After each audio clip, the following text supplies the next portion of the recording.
Welcome, everyone, to the Washington Financial Group Fiduciary Fitness podcast series. My name is Colin Clark, Senior Vice President of Retirement here at Washington Financial Group Hub Mid-Atlantic.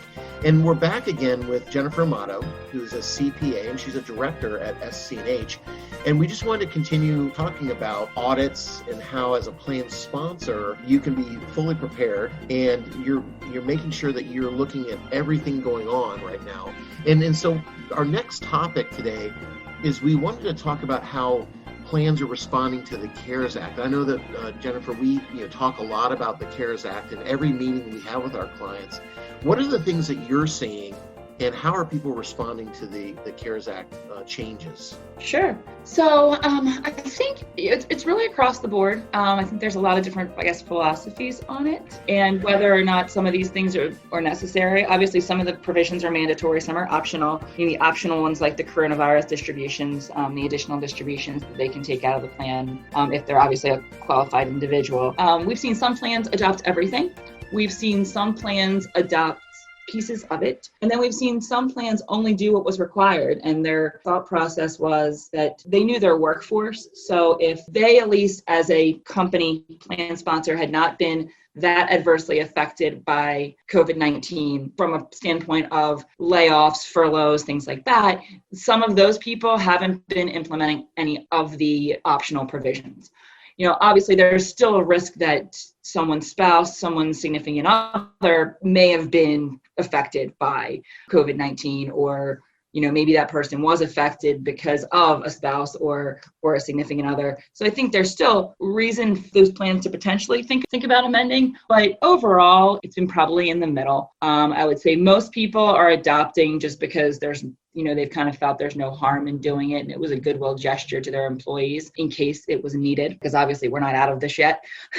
But some, like I said, mostly the organizations that, at least from their perspective, were not too adversely affected by COVID-19 with regards to, their revenue, their workforce, and maybe the industry that they operate in, haven't been doing all of them. What I've also seen is that more of the companies that are on the prototype plans are going and adopting maybe a little more than the individually designed plans are. That's not obviously a steadfast rule, but a lot of times it's easier to do those amendments when you're on that prototype or volume submitter type plan, because you have that resource available to you, as opposed to needing to go out and, with an individually designed plan, go out and have your individually designed plan, an amendment written specifically for that. So not to say people haven't been. Yeah, I mean, and I would say, depending on what record keeper you have, I've seen some record keepers be very proactive and say, hey, you have to opt out.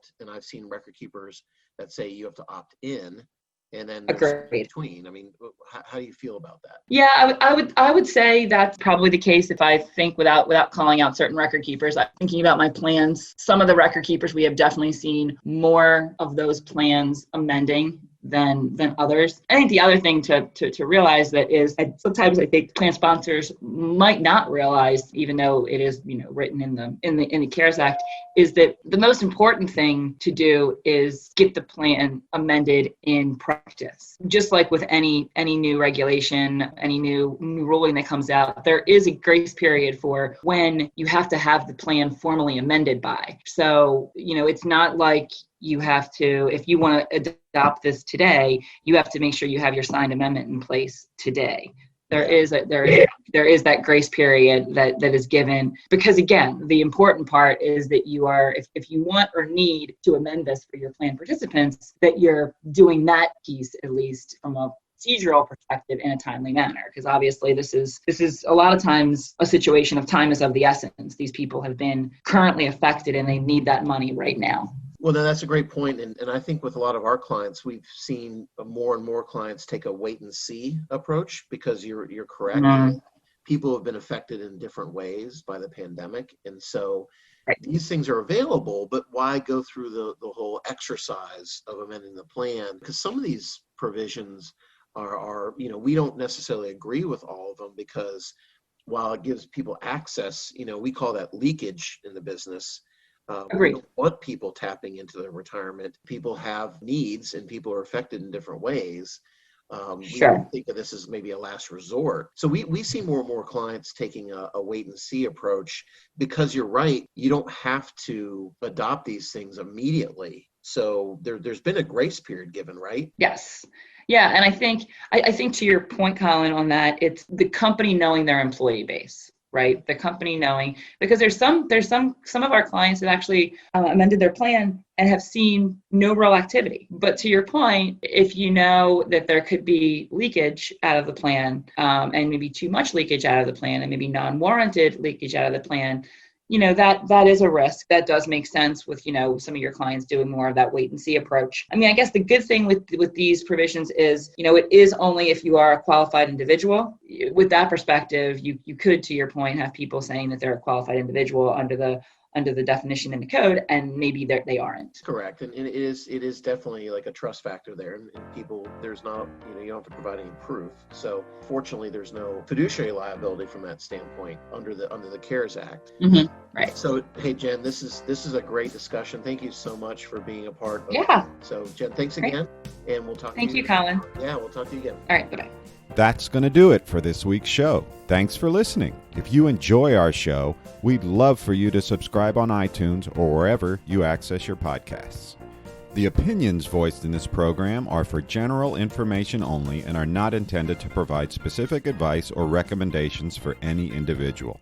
To determine which investments may be appropriate for you, consult with your attorney, accountant, financial, or tax advisor prior to investing.